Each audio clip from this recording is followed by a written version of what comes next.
and I'm presenting a joint work with Giuseppe Castagna, Tommaso Petrucciani, and Jeremy Sick. And actually, our work was supposed to have a less ambitious names, which was gradual typing plus set theoretic types plus let polymorphism. But in the process of developing this framework, we discovered that it gave a new insight into how we could embed gradual typing into existing type systems, which is what I'm going to present.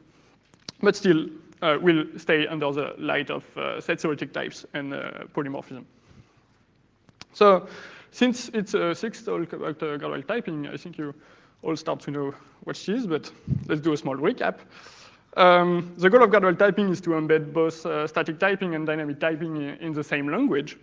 And this is done by adding a dynamic type annotation, which is denoted question mark in this talk. And the point of gradual typing is to allow for a trade-off between the safety of static typing and the programming productivity of dynamic typing. So the programmer can choose to write code quickly with dynamic typing or to have safe code with static typing. And the transition between the two is done gradually, such that, for example, question mark denotes an arbitrary value of any type, while question mark to question mark denotes an arbitrary function, which can be of any type, but it cannot be something else than a function. So you can add annotations this way. On the other hand, we have set theoretic types, which are basically types with connectives, so union, intersection, and negation. And set theoretic types are quite useful to express common patterns in programming, such as overloading and conditional branching. The counterpart being that they are often syntactically heavy. But for example, you can write this kind of type, int, arrow int, and bool, arrow bool, which is a type of an overloaded function that when given an integer returns an integer, and when given a boolean returns a boolean. Or you can write this kind of expression, if x and 3 is true, and give it the type int or bool, because depending on the value of x, this expression will return either an integer or a boolean. And what's interesting is that when you're trying to define subtyping for set theoretic types, what you can do is interpret all your types as sets of values, such as, for example, int is a set of all integers. And then you can interpret your connectives as the set theoretic operations on the sets of values. And using this interpretation, subtyping is simply defined as set containment. This is what we call semantic subtyping and what we're interested in this approach. So why are we doing this? Why are we trying to have both gradual typing and semantic subtyping? Well, let's say we want to write a map function that can work on both arrays and lists, depending on the condition. So we want to write code like this, basically. So if the condition is true, then we map f to data as a list. And if the condition is false, we map f to data as an array. And with simple types, we have a problem because data is used with two different incompatible types, list and array. So you cannot give a type to data. But what you can do with gradual typing is simply say, well, data is dynamic. And if it's dynamic, then the type checker will accept this, simply because you can do whatever you want with data. And of course, you also have to make the return type dynamic. So this works, and the important part with gradual typing is that if you write this code, then runtime checks, or what we call casts, are inserted automatically by the compiler so that so to make sure that on this line, if you call the function with some data, then when you try to map f, data is indeed a list. But still, this is not entirely satisfactory because this function can be applied to anything. And in particular, you can apply this function to a string, which would always fail. Data, if you send a string as data, then there is no way this function could succeed. So this is why we want set theoretic types, because we can write something like this. Say we enforce data to be either a list or an array with a union type. And then this function cannot be applied to anything else. But the problem is that this is not well typed, simply because you cannot apply list.map to data since you're not sure that data is a list. It can also be an array. And so if you only have set theoretic types, what you have to do is manually insert checks to make sure that in the first branch, at runtime, data is a list, and in the second branch, data is an array. Or if you also have set theoretic gradual types, well, you can say data is also dynamic by an intersection. So by subtyping, data has both types, so it also a fortiori has type question mark, which means that this body is now well typed. And this function does everything we want. It can only be applied to list or array, and there is no need for manual type checks. And as a bonus, in our approach, we also infer all static types. So a condition is inferred to be a Boolean, f is inferred to be a function from alpha to beta, and the return type is inferred to be either a beta list or a beta array. And so all non-gradual types are inferred, and we also note that the return type of the function is no longer gradual. It's a list or an array and nothing else. Okay, so before we see how we're doing this, let's see how it is usually done in the literature. So usually, if you want to define a gradual type system, what you do is you define a subtype consistency relation that embeds both gradual typing and subtyping.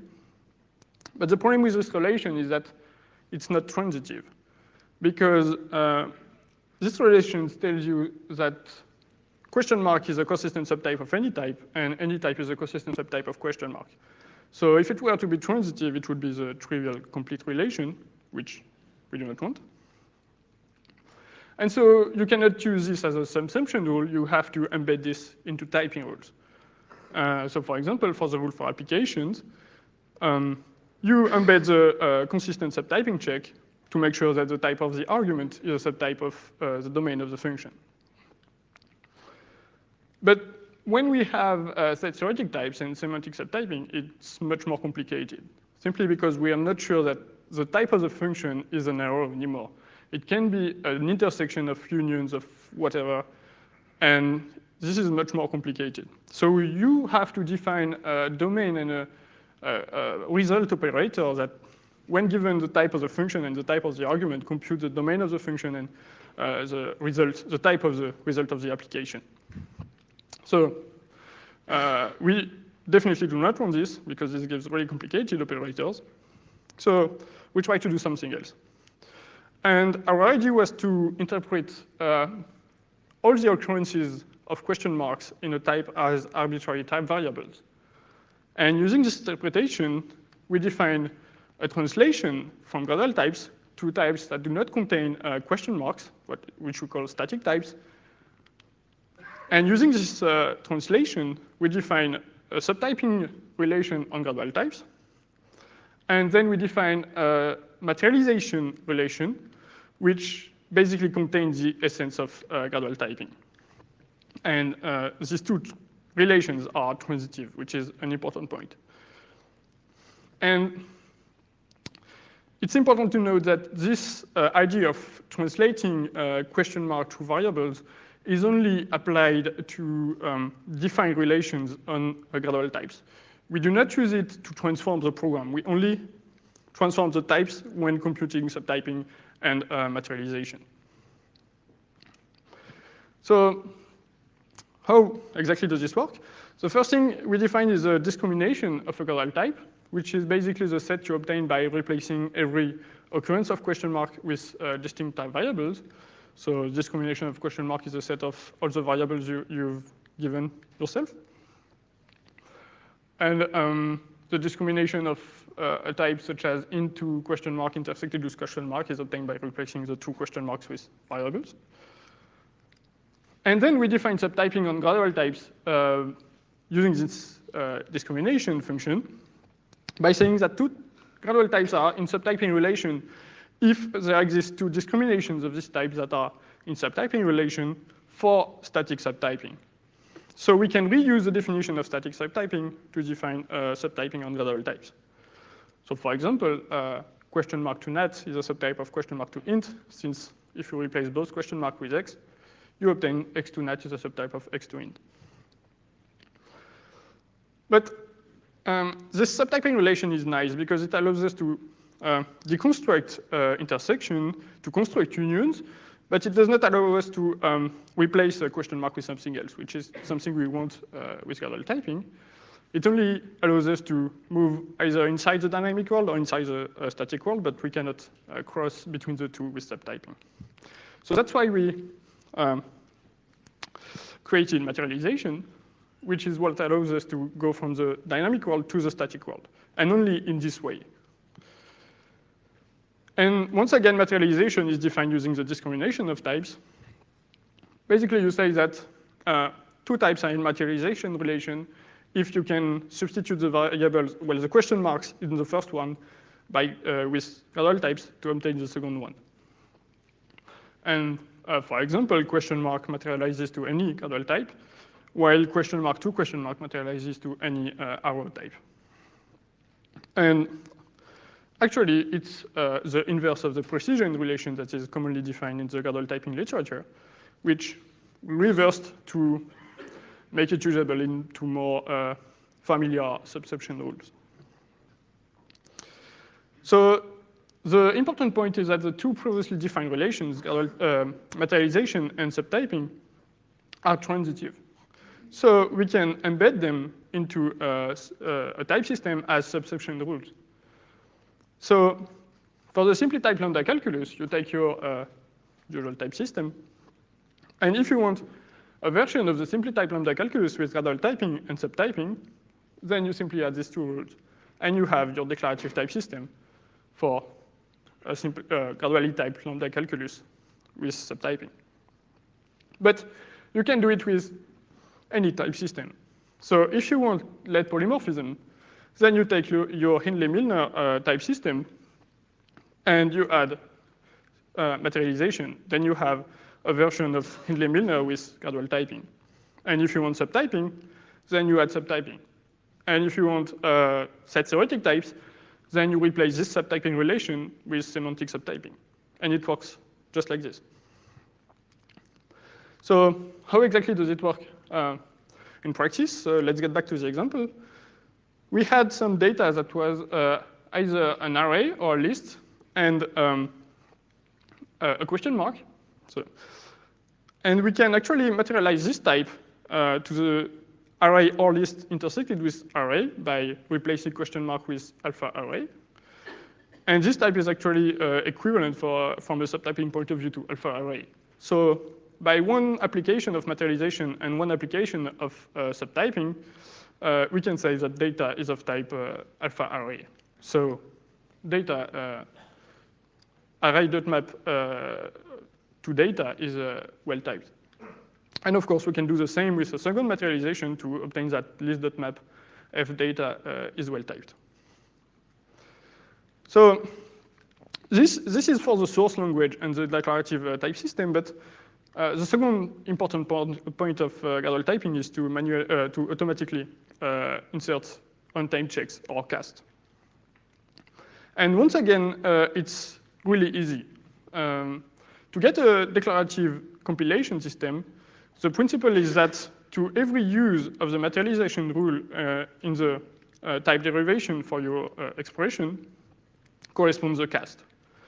So if at some point in the type derivation for your expression E, you used this materialization rule, then when you compile it, you simply insert a cast in the compilation, a cast to the materialized type. And this is the only way, this is the only rule that changes when you write your declarative compilation system. All the other rules are simply identity rules. So if we get back to the example, the expression array.map f and data will compile to array.map f data with the cast we saw before, the huge materialization, which could be simplified to array.map f data with a cast to alpha array. And this way of seeing compilation and cast insertion with materialization gives us really nice results, in particular regarding blame, since we always insert cast going from a less precise type to a more precise type. And this is really important for our results. So an important question you may ask is what we're doing still gradual typing? Because we get rid of consistency and we replaced it by some materialization rules that only allows us to go from a dynamic type to a static type and not the other way. And actually, you can remark that if you have two types that are in a consistency relation with each other, you can find a third type that is a materialization of both of these types.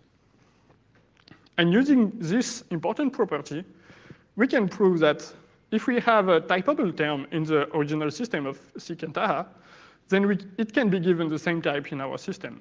And conversely, if we have a typable term in our system, then it can be given a less precise type in the system of SIC and Taha. And we have actually the same result for the polymorphic system of Garcia and Cimini. So I would argue that, yes, we're still doing gradual typing, and we got rid of consistency for the sake of simplicity. So to conclude, our motto with this paper is basically take your favorite typing rules, take materialization, take subtyping, and voila, you have a gradual type system tailored to your needs. So we define a simple and declarative way to add gradual typing to existing type systems using two subsumption rules. And by interpreting gradual types as static types with variables, which allows us to reuse all the existing results we know about static types. We also highlight a direct correspondence between compilation and type derivation by simply saying that to every use of the materialization rule corresponds a cast. And we applied all of this to define a language with polymorphism, gradual typing, set theoretic types that enjoys all the nice properties you want, such as conservativity, blame safety, and soundness. So in the future, we'd like to study other features, such as dynamic type cases and overloaded function interface, which are quite an important point of intersection type systems. Also, this correspondence between compilation and the type system hint at a strong logical meaning of the cast language, which we would like to uncover. Something maybe like a Courier-Howard correspondence for the cast language.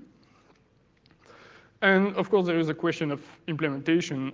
For now, we didn't care about efficiency, and it's probably really inefficient, but I would like to study this point. And of course, in the paper, there is much more. You can find all of this by reading the paper. Thank you.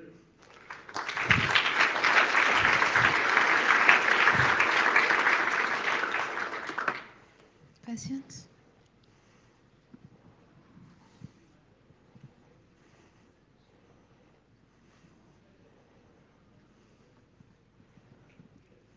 What can you tell about the dynamic semantics? What can I tell about the dynamic semantics? Well, for the cast calculus with set theoretic types and everything, you mean?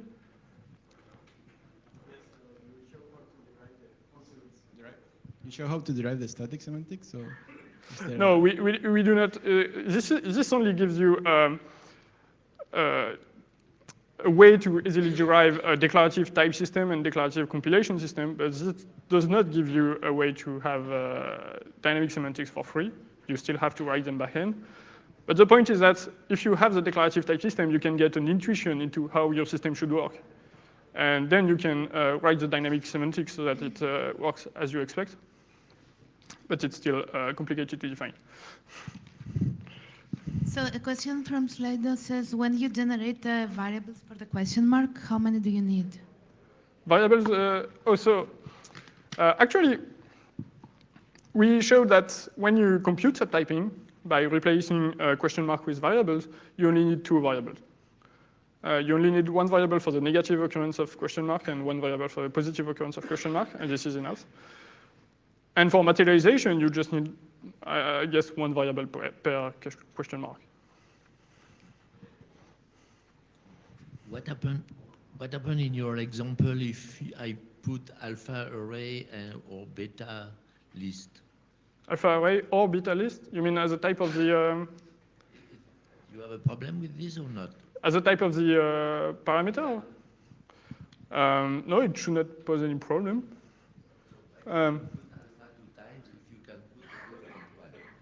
Why? Sorry? Why do you put alpha 2 times if you can put different ones? Why do you use the same variable if using 2 different is the same? Um,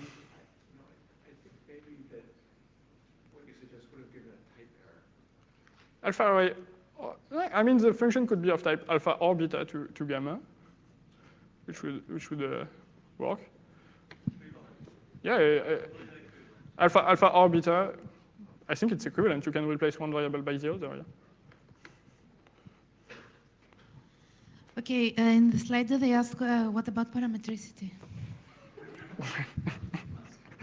Well, since we are only doing let polymorphism, we don't have a polymorphism a la system F. So the results of Eric we presented this morning do not hold for us. But parametricity is a quite difficult beast to handle when we have set theoretic types. We don't really know how it works and how to define it. So Let's take a last question as we switch presenters. I have a question. So you have this Boolean variable that you test, and based on it you use array or map or list. So could you have a check on the type itself and a check of. Then you would get rid of the Boolean variable and it will be safer. Well, actually, we don't have the dynamic, the type case in our language, but we could have it. But having a type case on function types causes some other problems, which we do not want. So we like to be able to discriminate between 2 basic types, but not between function types. Actually, if we had the type case, we could give a non-gradual type to this function, I suppose. Let's thank Victor again.